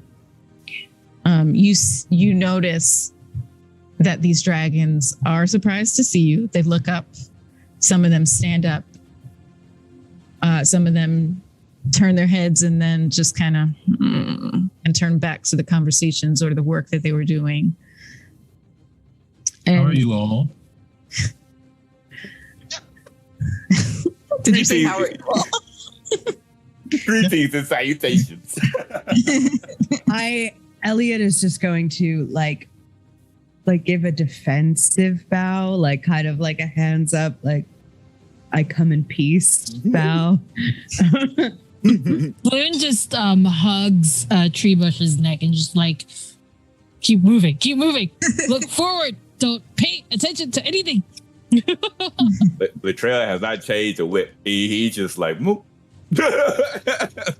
He's just like, to him, it's like seeing a fellow warrior on the battlefield together again.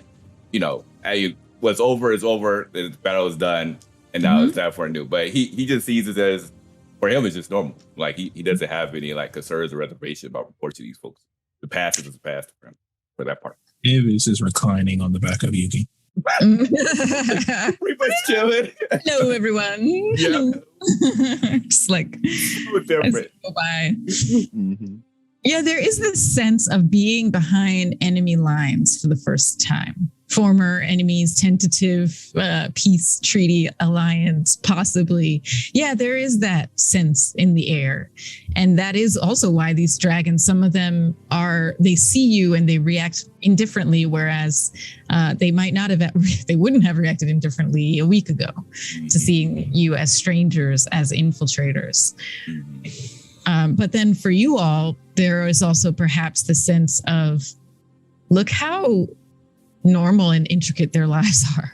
Like, these are the people who were the enemy, and now we see just how mundane some parts of their existence are, just like ours. There's that sharp realization that dawns on you.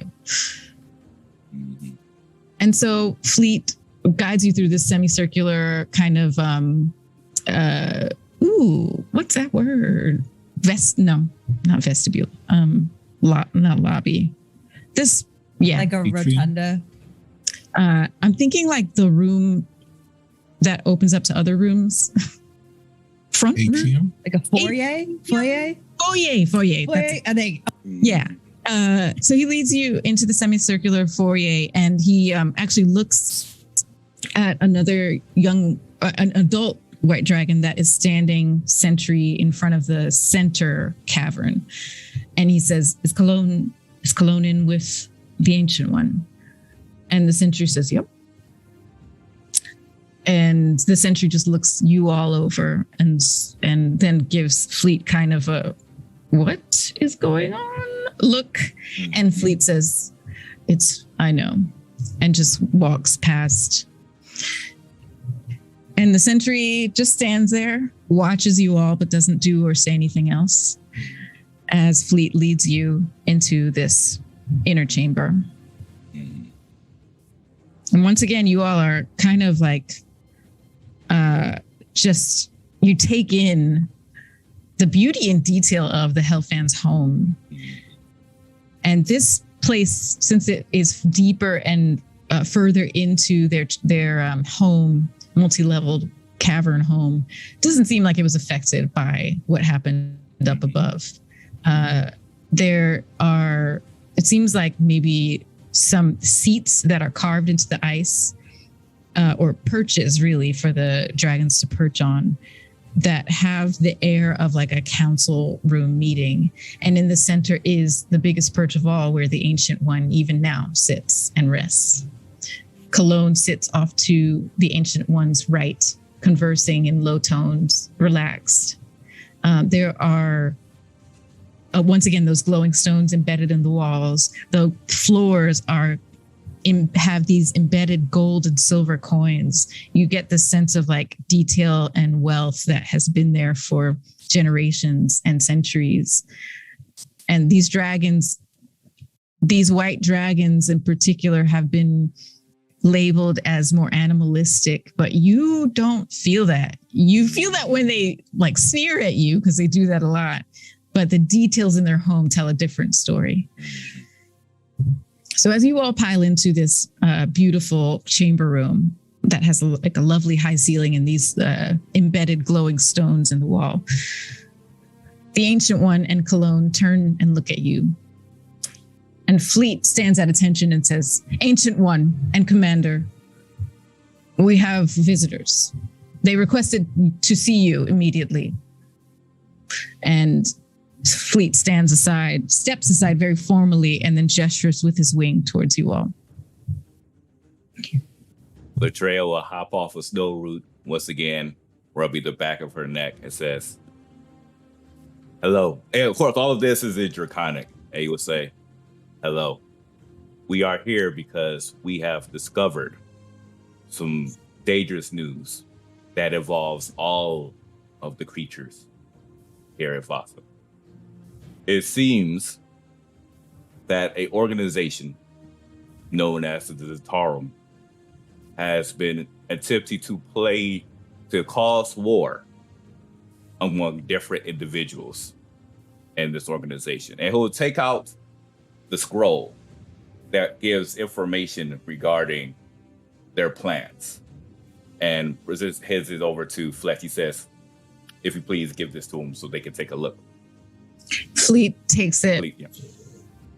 and crosses over to Cologne and presents the scroll to her. Cologne takes it and reads it. So, we have had some spies colluding against us. Mhm. This is what you have discovered? Mhm. They wish to cause war among all of the different groups here. Dragons against giants, dragons against dragons.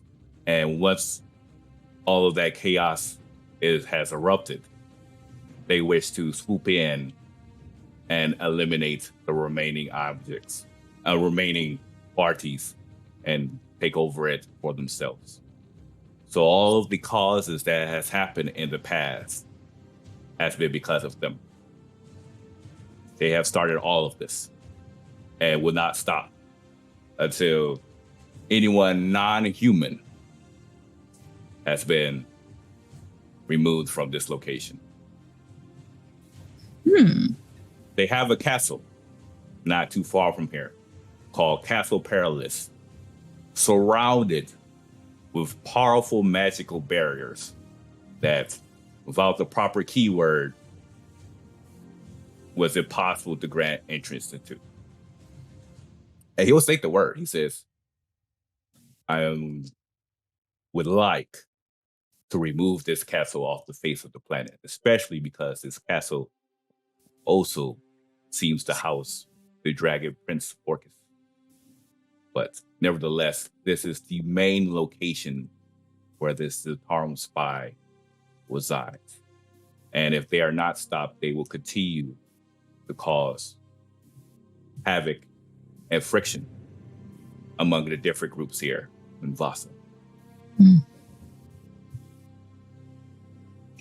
The ancient dragon takes all this in along with Cologne. Cologne has been listening and with an eyebrow or an eyelid raised, looks over at the ancient dragon. What say you, ancient one? The ancient one stirs a bit. And she says very slowly, I knew that non-dragons did not like our presence here. But you have brought us good information that we are anew under threat. I thank you. And if you like, you may join us in razing Castle Perilous down to the ground. There's the biggest smile on his face, but then he pauses and then he looks at the others and says, I personally would love to, but he looks towards the group. He says, what say you? Sloon is smiling. Sloon is totally, let's do it. Let's spend time here and raise stuff to the ground. Yeah. The reason that we came, I apologize, was because we did not think it would be fair for you not to know this information. But unfortunately, we do have other matters we need to attend to quite urgently. We have a personal threat, one that does not threaten you, that we need to deal with. If the threat still persists when we return, I assure you we will come and assist. But for now, we do need to go elsewhere. So be it. But still, I thank you for this information. We can handle the castle on our own. Thank you for receiving us. Just remember, in order to break through the barrier, you must meditate and channel that word. So I can't remember what the word was, but with that. You say the word surisas. Mm-hmm. And with that, you should be able to get through the barrier entirely unharmed. Cologne says, thank you for that. Mm-hmm. We will not forget this kindness you have brought to us. And we have been discussing amongst ourselves what you said about having other young white dragons that are looking for a home. We, as you are very aware, intimately aware, suffered many losses during your attack. And so we would welcome new dragons among our ranks. And my superior here, she does not have the same hatred for the pins that her mate did. But since he is gone, she is now in charge. I will not speak for her. I am sorry, Ancient One. She says, no, it's fine, child. You spoke correctly. I will not continue that hatred of the pins. And now if what you tell us is true about these spies, they are the ones who sowed that hatred in my mate and his kin. So we will end this. A dragon is a dragon. And a dragon who comes to us is now a Hellfang. So bring them, send them to us, and we will take them in. He smiles. Thank you. We would definitely let them know. If you run into any troubles regarding this, is there a way you can reach out to us? As you could imagine, they not only wish to go after dragons, but giants like us and any other creature. And so my family and others are also in danger of this threat. So is there a way for you all to reach out to us if you run into problems with these Zatar? Cologne says, well, we're not in the habit of leaving our territory very much, or at least not leaving the glacier. But if you tell us where we might find you, we could perhaps send one of the young ones. Very well. Wait, where are we going? We're going to... I imagine you said that as Latreille. Wait, where are we going? Yeah. Sure, we'll tell you. Where are we going again? We don't really know where because our next step was the wizard dude, but we don't really know where the wizard guy is, right? Or do we know? We do. We do? Oh. We do. Blame Elliot, But fam. I would try to get you out of it. I would try to get you out of it. You gotta blame Elliot. Sloan is not going to she's going to pretend that she forgot, but we do. We know where it is. I forgot. The trail also forgot. Latrell pauses for a second. He says, unfortunately, I can't remember exactly where we're traveling to. But if you could,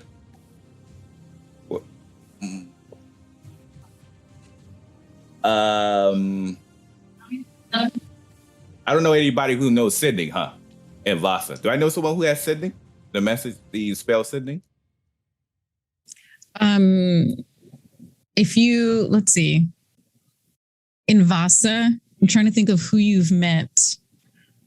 So we have of course the storm giant lady, which I'm not sure if they would have talked. I forgot what her name was. Bad with Days. Imra, yeah. We got Imra. We have, of course, the family members. It'd be hilarious if we could give that message to the mayor of the God Mayor. I was just about to say that. Mayor. But yep, I was just about to say that. Like, we don't know. We know the God Mayor in that village. We don't know if they have any clerics in that location. I think that's the only 3 groups we're aware of so far. So your sister is a cleric. Oh yes. And then, yeah, everyone else you've met is like, you've met the miners in Vasa, you've met some like merchants in some other little towns in Vasa. But you know for sure that your sister is a cleric. So I will reference my sister. It says she has the ability to be able to reach out to me over a long distance. So if you head to her, letting her know that you've run into trouble, she would definitely let us know, and we will be here as soon as possible, because I will not allow these humans to threaten our way of life. And you can hear Sloon in the background go, seriously, if you need anything, just immediately say something and we will be back. Like immediately. Like whatever it is we're doing, we'll leave and come back. Again, like Trent doesn't know that the ulterior motive. He's just like, yes, let's do this.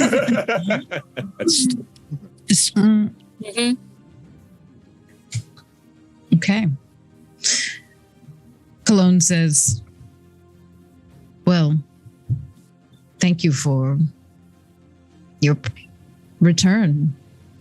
I had not anticipated that it would be this way, but I'm glad for the future that we may build together. He nods and says, I agree. I look forward to this bridge that we have established, and the further things we can come together for into this endeavor. Also, be forewarned that this harm group seems to spread across the land.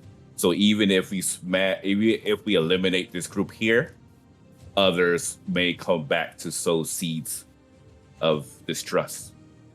So I will be taking it upon myself to root out this harm as a whole, to make sure they never step foot in Vasa again.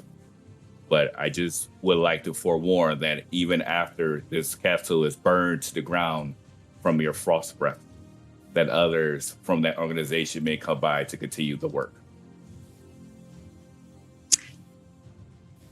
I will keep that in mind. But the castle will be a fun pursuit. Mm-hmm. He says, have double fun for me. I wish I would be there. I wish I'd be there. The Ancient One says, well, if we do it right, then wherever you are in the Vasa Plains, you will know when it's happening. I cannot wait. He smiles. And like there's a genuine smile on his face of enjoyment, of just like, I cannot wait for that day to come.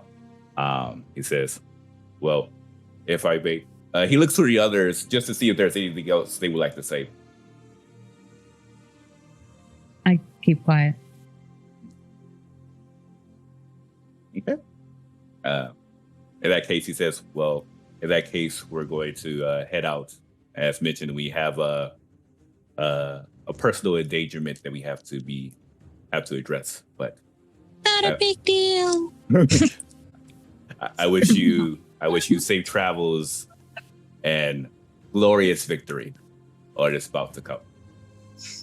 And to you as well, child. He smiles. Okay. Bye. Mm-hmm. Goodbye. Bye, everyone. Have fun. You passed out. Raising the castle. Yep. He's still I imagine Amos the entire time just chilling on the back of Yuki, like never even sitting up from his seat, just laying down like latest. Yep, exactly. You pass back through that vestibule. You say your goodbyes to the neutral to slightly aggressive dragons who are there. And Fleet leads you back outside the way you came in. You set back flight up to the top of the glacier. He leads you back up there. Unless you want to go anywhere else, that's where he's going to lead you back. Okay. And so you all alight back on top of the glacier. And Fleet says, well, I guess that went pretty well for you all. Safe travels, and I'm sure I'll see you again. You too. Be careful again. that force seems to be competent. So, but I trust you. You got this. I'll have some extra fun for you at the castle. Yes. Thank you. And Fleet walks back over to his sentry post. Okay. So now there was one other thing you wanted to do before attending to this wizard situation, which was seeing some sisters, some long lost sisters, not too far east of here, back where the H is on our shared map of Faerun. And so if you like, you can 1, 2, 3, 4, 5. Yeah, it's on Dragon, you all can travel really fast. So it's maybe like 45 minutes east of here to get back over to the where Shireen and Nerphelia live and the territory of the Ravara clan.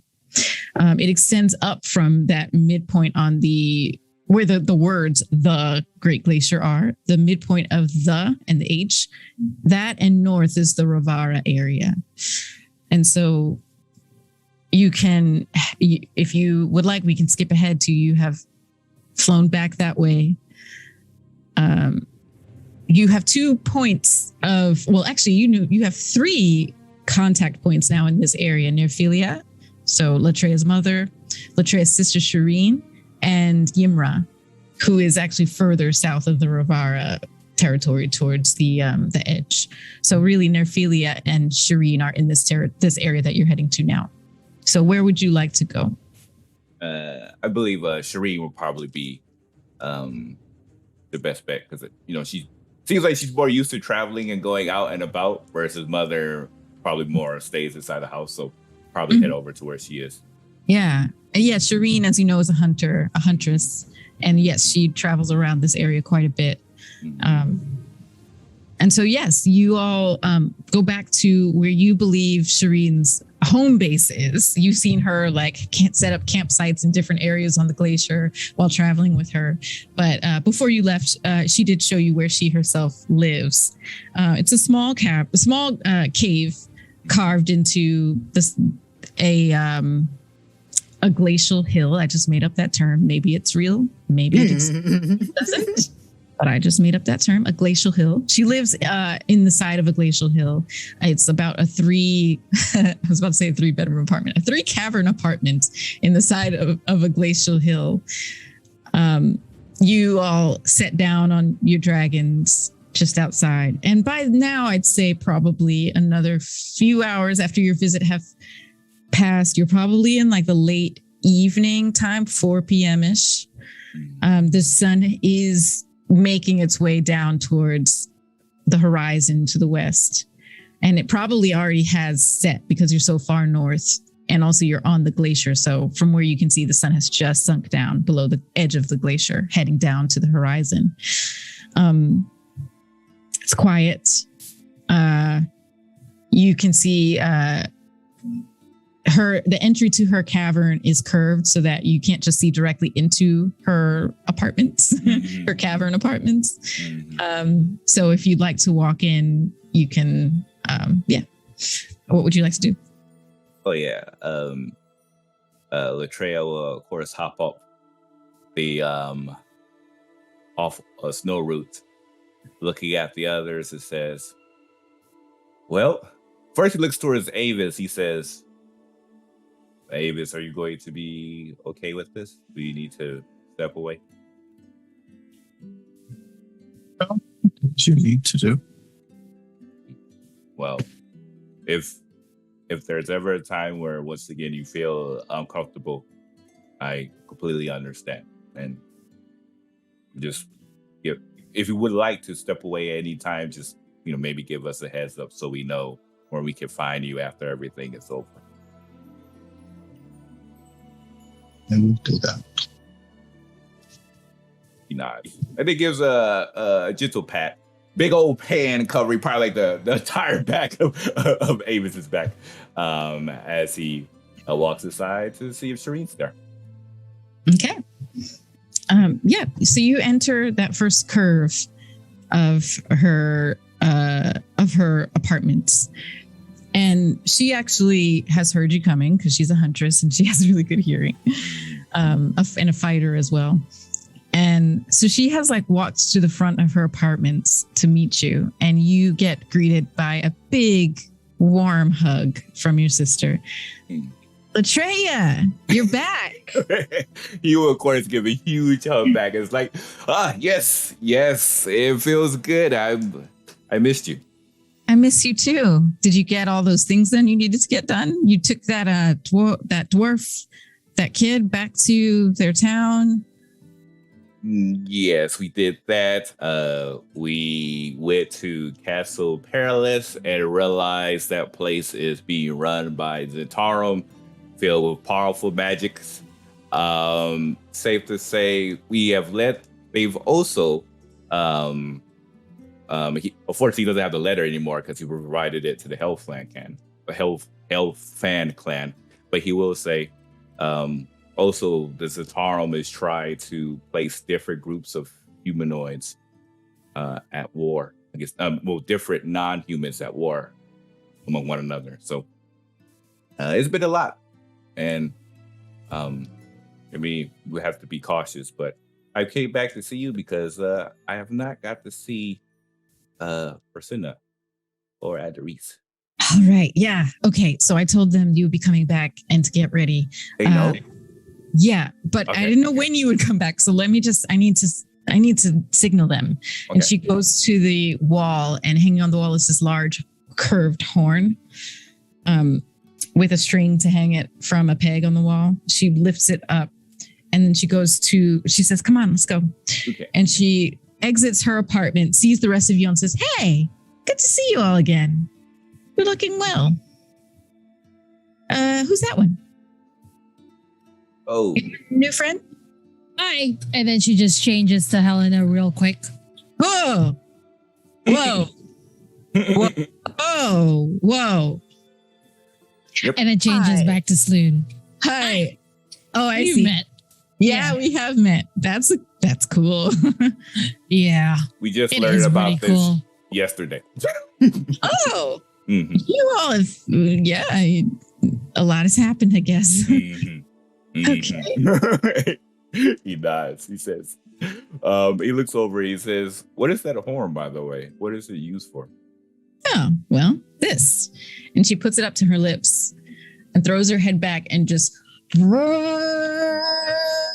you hear this loud, deep horn note spread out over the glacier. And she holds it for a good minute. And then she lowers the horn. That's what it's for. He looks over towards the other. He says, see, large lungs. Large lungs. He says, they were talking about my story, but it's okay. Do you have another one of those by chance? I don't, but we could get someone to make you one. I would love that. It kind of feels familiar in a way for some reason. Yeah. Wait, are they coming here or are we supposed Oh, to? no, we gotta go. And she like slings the horn over her shoulder, and she's like, all right, let's go. Come on. Wait. Because I'm not sure how many more times I'm going to get this. So, and he raises his heads up. Says, uppies. Uppies. And she scoops you up onto her arm and onto her shoulder. She's like, all right, ready? Mhm. Yeah. Okay. And then we're going to cut to a clearing in the glacier. Oh, what was that? Are you muted? Are you trying to tell us something, please? Oh. Okay. We cut to a clearing in the glacier, not too far from where you just were at Shireen's. The horn obviously was signal to the rest of the Ravara clan to assemble. Mhm. After all the, Avengers talk to me. Yeah, I was thinking the same thing. So as you all approach this clearing, you see that a fire has been set in the center. You see that there are drums There are hand drums. There are different type of percussive instruments that you, even before you saw the clearing, you could feel the vibrations of them. And as you get closer, you start to see them. These giants have assembled in a large circle. There's roasting meats. There's people still arriving too with their own wares and things that they have brought, some treats and things, torches. And you see, for the first time, Latreyu, your clan assembled. You even see Nerfalia and your dad bringing up the rear because they're a little bit further south. So it took them longer to get there than you. But about 5-10 minutes after you arrived, Nerfalia and your dad arrived as well. They hug and greet you. The clan starts to, you all look up at all these warm, nice, kind faces of giants looking down at you all, greeting you. Shireen and Nerfalia introducing Latreyu and saying, this is Latreyu and his family, his friends and family. They've come back to us. Isn't it wonderful? They're our family. They're here home again. You are all Rivara now. And just kind of really warmly welcoming you into the Rivara clan. And Latreya, you see faces that look like your own, except more feminine. And the faces of your two sisters, Persena and Adaris.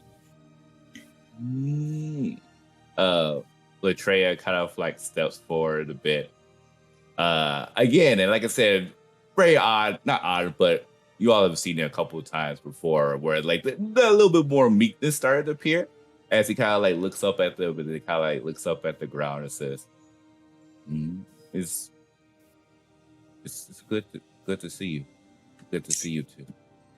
Your sisters crouch down in a squat and say, Persena says, "I heard you were back, little brother.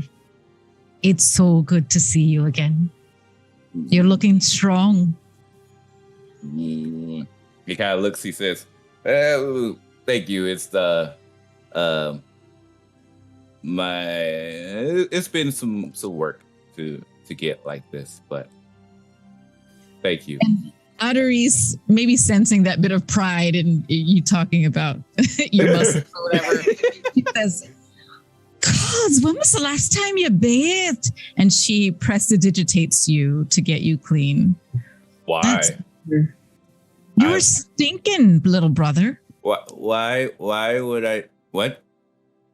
I'm from the forest. Well, I used to live in the forest. We live in the forest. I mean, we have a river, but I mean, it's not like it's different. There's water and trees and leaves to clean yourself with. There's no excuse. And Persena says, Adaris, give him a little. Come on, he just got back home. And Adaris says, fine. Anyway, it's good to see you. Good to see you too. And then he kind of like smells his underarm. He says, "No, that just smells like muscles. I think we got a confusion." That just smells like muscles. And that is the traps and the lats, but it's okay. Smells like traps and lats. Yes. and so he, of course, gives them both a huge hug, saying, and then as he does so, he says, I wish I could stay here. I want to stay here so bad, but sadly, there's so much that's going on right now." And then he, of course, recaps everything that has happened so far regarding the Zatarum, the Hellfang fan. And then as he steps forward, he says, "By the way, these individuals here," he'll point to Elliot, Avis, Helena, and the rest. He says, "They're great individuals, especially Elliot. Elliot's been with me since the beginning." So, Hi. Persena and Adaris say hello. They wave and nod and smile at you all. And while this reunion is happening, you all are nearby. The rest of you kind of being greeted into the Rivara clan as well. You are treated as the siblings of Latreyu as well, the family of Latreyu. So they absolutely see you as part of this clan now. Your dragons are also nearby, and some of the storm giants are confused at first to see you traveling with so many dragons, but upon hearing, Latreia and Nerphelia explain like who you all are and this is your clan, they say, okay, they have dragons in their clan. Okay, we got it. All right, cool. These newfangled these youngins hanging out with dragons. And Yuki is nearby Avis, and she says to you in a low tone, she says, maybe we'll find some of your family next. That would be nice. Perhaps. I wouldn't hold your breath for it, though. Not every story has a happy ending. Why are you so negative? Well, someone has to be. You all are very wishful people. Oh my goodness. Avis, it's always like, yeah, my parents might be dead. I think they're dead. They're probably dead. I'm pretty sure they're dead. You don't know that. You didn't see them die. This is true. Okay, promise me this. When we find your family, you will say one thing that is not pessimistic. Sure. Okay.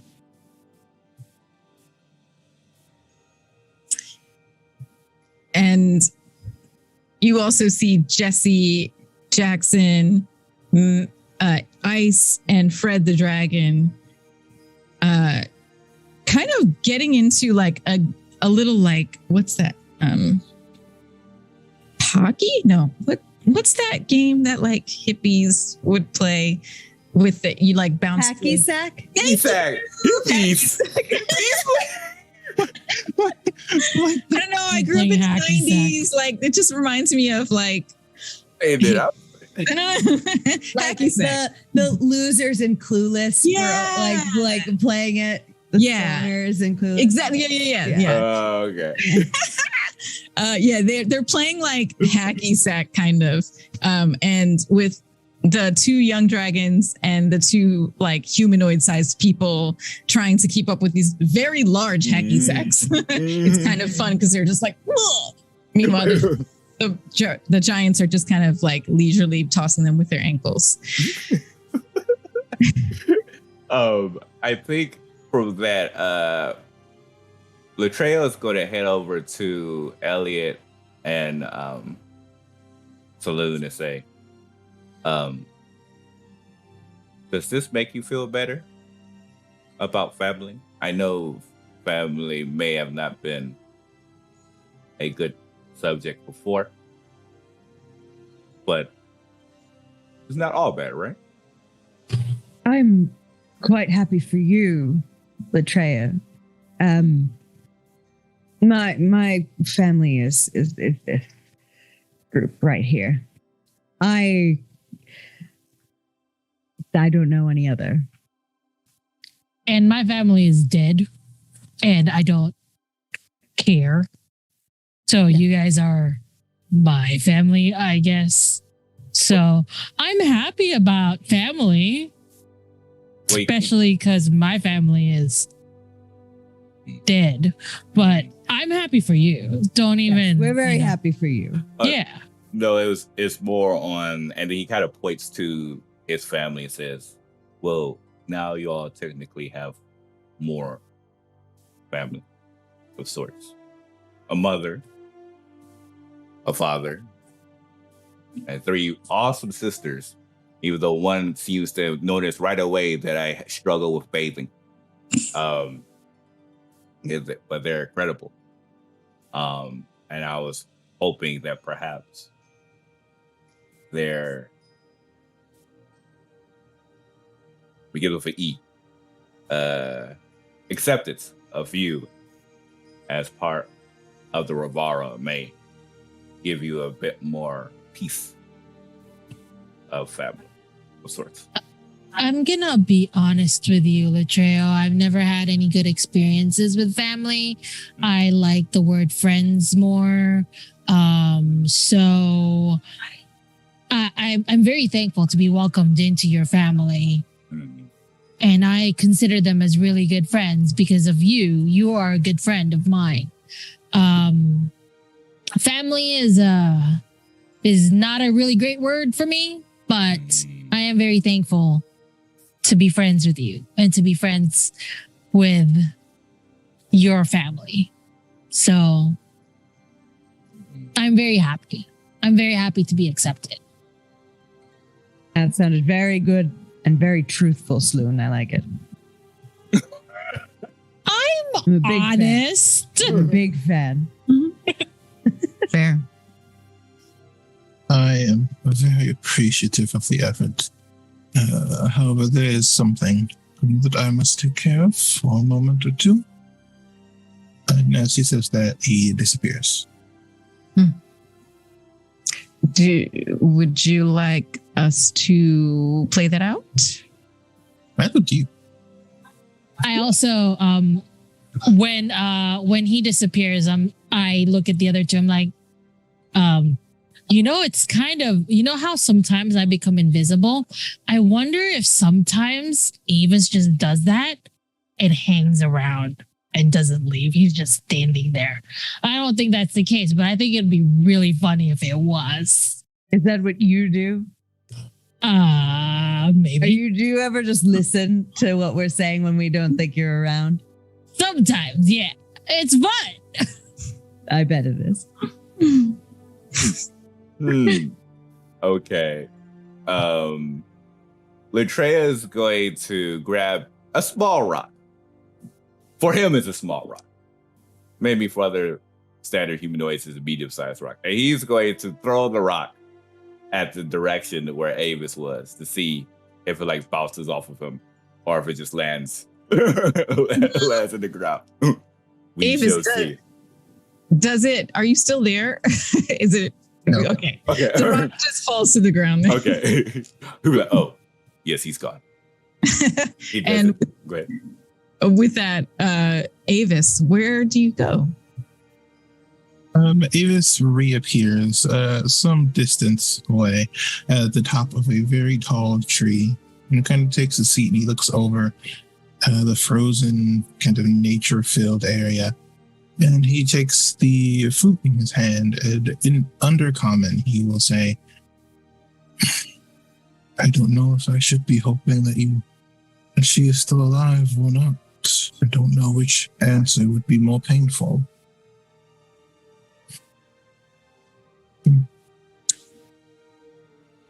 When you say this almost half prayer, you notice that the flute around your neck, you look down at it, and some of the runes on it that you haven't seen glow in a long time, start to glow. And with that, we'll end our session. Oh. Okay. All right. I know. Curveball. Are you there? Okay. So thank you all so much for coming by. As always, we definitely appreciate it. Just a quick heads up, we're going to be on a 2-week hiatus. So we shall be back starting on the 2nd of October. So once again, thank you all so much for coming by. We hope you appreciate the stream. If you like what you see here, you can join us at our Discord and talk about, the session that we have that we just completed. We look forward to hear what you have regarding the characters as well as the campaign. And yeah, we'll see you all in 2 weeks for episode 14 of Lords of Faerun. Farewell for now. Bye. Bye.